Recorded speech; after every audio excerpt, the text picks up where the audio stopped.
بڑا ہی eventful weekend بھی گزرا ہے. پچھلے 3 دنوں میں بہت ڈیولپمنٹس ہوئیں, آج بہت ڈیولپمنٹس ہیں. اور جیسے آپ نے دیکھا جو ملٹری کورٹس ٹرائل ہے اس کے اوپر بھی بینچ آج بیٹھا ہوا تھا, اس پہ بھی کافی انٹرسٹنگ باتیں ہوئی ہیں, اس پہ بھی بات کریں گے. پھر you can love them, hate them, you can't ignore them. میں بات پی ٹی آئی کی کر رہا ہوں, یا ان کی انٹرنل کانفلکٹ کی بات ہو, کوئی مقدمہ ہو, سیاسی سا ہو, ہر جگہ پی ٹی آئی کی ڈومیننس ہے خبروں کے اوپر. کیا لیٹسٹ سچویشن ہے, کیا ہو رہا ہے آپس کے جھگڑوں میں اور نیشنل پولیٹکس میں, اس پہ بھی بات کریں گے.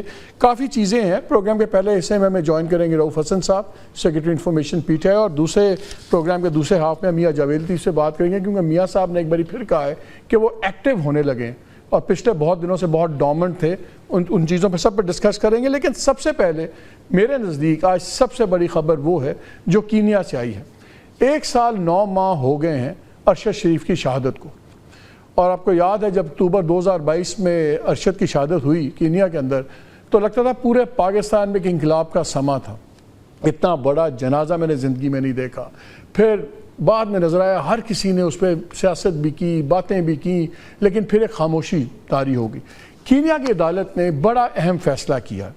اس نے کہا ہے کہ جی پولیس کا جو کینین پولیس کا دعویٰ ہے کہ یہ کوئی غلط آئیڈینٹی کا مسئلہ تھا, غلط فہمی سے قتل ہو گیا, یہ ہو گیا, انہوں نے کہا سب غلط بات ہے.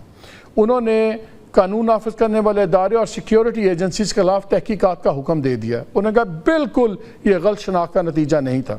انہوں نے کہا ہے کہ یہ سیریس ڈیپ تحقیقات ہونا لازم ہے, اور ان کے اوپر ہونے والی فائرنگ کے بارے میں معلومات کی عدم فراہمی بالکل حصول کے حق کی خلاف ورزی ہے.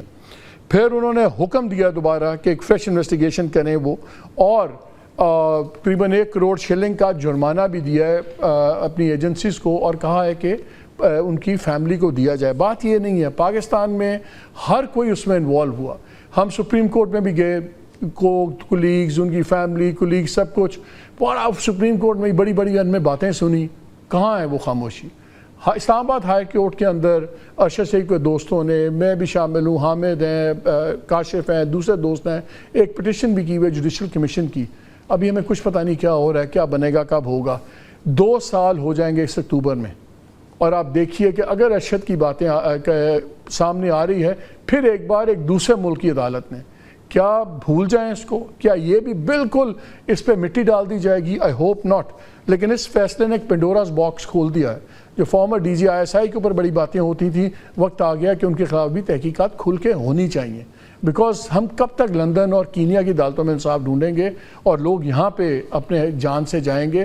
یہ ایک بڑا ہی سیریس ایشو ہے. اینڈ وی ہوپ کہ شاید اس کے بعد ہی ہمارے جو اہل اقتدار ہیں ان کو کچھ شرم آ جائے, کچھ آخرت کا ڈر آ جائے, اور اس معاملے کو دوبارہ اس طریقے سے ڈیل کیا جائے جو اس کا حق بنتا ہے. اب آ جاتے ہیں باقی سبجیکٹس کے اوپر.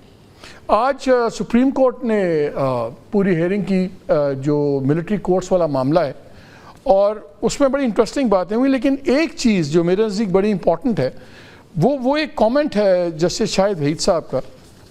اس میں انہوں نے کہا کہ یہ بھی ہمیں دیکھنا ہوگا کہ یہ جو اپیل ہے اس کو ایز دیکھا جائے ریویو, یا اس کو مکمل اپیل کے طور پہ دیکھا جائے. یہ باتوں کے درمیان میں ایک سوال ریز ہوا تھا, لیکن یہ بڑا امپورٹنٹ سوال ہے, کیونکہ اگر یہ ریویو کے طور پہ دیکھا جاتا ہے تو بالکل اس کی صرف ٹیکنیکل فلاز پہ بات ہوگی, اور اگر مکمل اپیل کے طور پہ دیکھا جاتا ہے تو پھر اس کے نتائج بڑے آرام سے دوسری طرف بھی جا سکتے ہیں. اور جو پینل ہے, جو ججز کا بینچ ہے, 7 ممبر بینچ, اس کی کانسٹیٹیوشن بھی کافی انٹرسٹنگ ہے.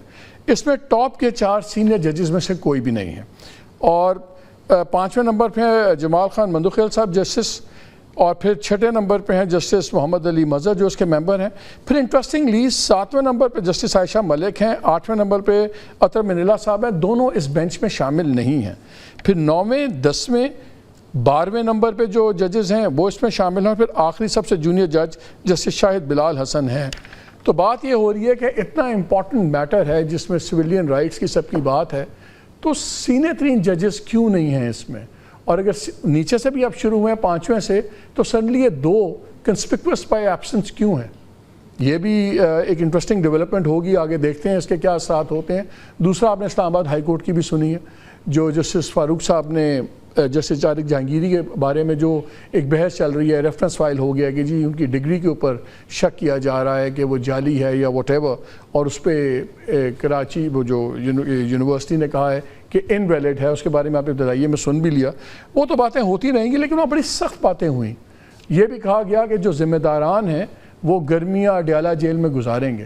پھر جسٹس اورنگزیب صاحب نے یہ بھی کہا کہ گورنمنٹ لگتا ہے کہ اس کے اندر شامل ہے, ان کی خاموشی بتاتی ہے کہ جیسے یہ اس کے ساتھ انوالوڈ ہیں. بٹ سرپرائزنگلی پھر چیف جسٹس صاحب نے اس کو گرمیوں کی چھٹیوں کے بعد پہ کر دیا. سو وہ all that thunder and fury کہ گرمیوں اندر گزاریں گے, تو پھر وہ تو نہیں ہوئی. اینی وے, تو اب بات کرتے ہیں رؤوف حسن صاحب سے. رؤوف صاحب بہت شکریہ. جو 2-3 ڈیولپمنٹس لیٹسٹ ہوئی ہیں, چھاپے بھی پڑے ہیں, سب کچھ ہے.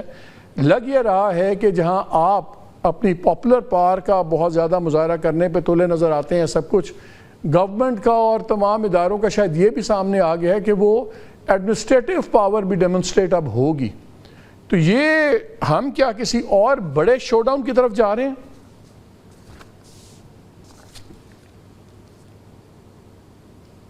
تھینک یو مالک صاحب. یہ آپ کا کہنا ہے جی کہ ایڈمنسٹریٹو پاور جو ہے وہ شو ڈاؤن ہوگا, تو یہ 2 سال سے کیا ہو رہا ہے؟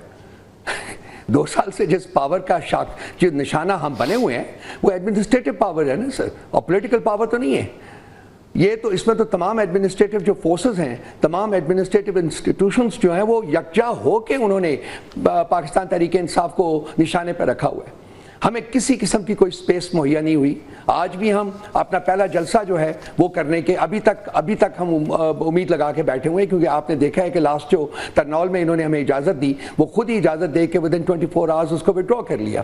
تو we feel that we have been the victims of the administrative power in the last couple of years, اور کوئی سپیس ہمیں نہ ملی ہے اور نہ ہی ہمیں ملنے کی امید ہے. مجھے ایک چیز بتائیے, میں نے آپ سے سوال اس لیے کیا ہے, چیزیں ہیں میں نے آپ سے سوال اس لیے کیا ہے کہ جو 5 جولائی کو جو ایک سٹیٹمنٹ نکلی خان صاحب کی طرف سے, اس میں ایک بڑا انٹرسٹنگ انہوں نے بات کی. وہ کہتے ہیں مذاکرات تب ہوتے ہیں جب کسی مسئلے کا حل نکلے. ہم شہباز شریف سے مذاکرات کریں گے تو جعلی فارم 47 کے سہارے کھڑی ان کی حکومت تاش کے پتوں کی طرح بکھر جائے گی. طاقتور جب تک چاہتا تھا کہ میں گارنٹی دوں کہ اقتدار میں آ کے ان پر ہاتھ نہیں ڈالوں گا, اور بجٹ کے بعد ان کی سیاست ختم ہو گئی. اگر آپ کو نظر آتا ہے کہ اگر آپ بات چیت کرتے ہیں تو ان کا شرازہ بکھر جائے گا, تو بات چیت کیوں نہیں کرتے؟ اور اگر یہ ایشو وہ یہ سمجھتے ہیں کہ مسٹرسٹ ہے, اور ادارہ یہ سمجھتا ہے کہ اگر باہر رہیں گے تو یہ آ کے ادارے کی اکاٹ پہ چھاڑ کریں گے, یہ تو I don't think Imran Khan would dismantle any security institution. وہ یہ تو نہیں چاہیں گے کہ فوج کمزور ہو یا ادارہ بدلے. یہ تو پھر مسٹرسٹ کی باتیں ہیں. تو یہ تو ریزالو ہو سکتا ہے اگر آپ کی بات چیت ہو رہی ہو, اور اگر یہ تاش کے پتوں کی طرح بکھرتے ہیں تو پھر کیوں نہیں آپ ان کو انگیج کرتے؟ دیکھیے, جو یہ ہمیں یہ سو کالڈ انویٹیشن دیتے ہیں کہ ہم ان سے بات چیت کرتے ہیں, یہ ایکچولی بات چیت کرنے میں بالکل سنسیئر نہیں ہے, کیونکہ ہماری تو 2 ہی ڈیمانڈز ہیں. وہ ایک یہ ہے کہ یہ جو ہمارا مینڈیٹ چوری کیا گیا ہے اس کو ریورس کیا جائے, وہ ہمیں دیا. اس کانٹیکس میں خان صاحب نے کہا ہے کہ ان کی اپنی حکومت گرے گی, تو کون شخص ہے جو تیار ہوگا کہ بات چیت کرے اور اس کے نتیجے میں اپنی حکومت کو گرائے؟ اس لیے یہ ہم فیل کرتے ہیں کہ ان کی بات چیت کرنے کی جو آفر ہے وہ سنسیئر نہیں ہے. اور دوسری بات یہ ہے کہ پاور تو ان کے پاس ہے ہی نہیں ہے. پاور کا منبع تو کہیں اور ہے. پاور کا منبع تو اسٹیبلشمنٹ ہے. یہ تو ڈمیز ہیں, پپٹس ہیں جو ناچ رہے ہیں اسٹیبلشمنٹ کے میوزک کے اوپر. تو جن کو آپ سمجھتے ہیں کہ پاور کا منبع ہے, اگر وہ یہ سمجھتے ہیں کہ آپ آ کے وہاں کارڈز پر چھاڑ کریں گے, کیا ایسا کوئی ارادہ ہے آپ لوگوں کا؟ دیکھیے, یہ بارہا خان صاحب کہہ چکے ہوئے ہیں, اور ابھی 2-1 دن پہلے ہمارے فارمر پریزیڈنٹ جو ہیں عارف علوی صاحب نے بھی کہا ہے, بلکہ ان کا ابھی تک جو ہے وہ آ رہا ہے سوشل میڈیا کے اوپر. بارہا مختلف ہمارے جو پارٹی کے اندر جو حلقے ہیں انہوں نے بارہا کہا ہے کہ جی, اور ہمارا آپ مینیفیسٹو پڑھ لیجئے, وہ ہیلنگ ٹچ کی ہم نے بات کی ہوئی ہے, ہم نے ٹروتھ اینڈ ریکنسیلیشن کی بات کی ہوئی ہے. ہم صرف ایک چیز کے اوپر انسسٹ کر رہے ہیں مالک صاحب, کہ وہ مینڈیٹ جس کو دیا ہے پاکستان کی عوام نے وہ آپ ان کو دیجئے, اور اگر وہ نہیں دیتے تو پھر کم از کم یہ کہیے کہ پاکستان میں جمہوریت نہیں ہے, پاکستان میں ایٹوکریسی ہے, پاکستان میں شخص واحد کی حکومت ہے, پاکستان میں martial law de facto martial law ہے. وہ مانیے, پھر حقائق کو مانیے, اور پھر آگے چلتے ہیں, پھر دیکھیں گے کہ ہم نے اپنی اسٹرگل کیسے شروع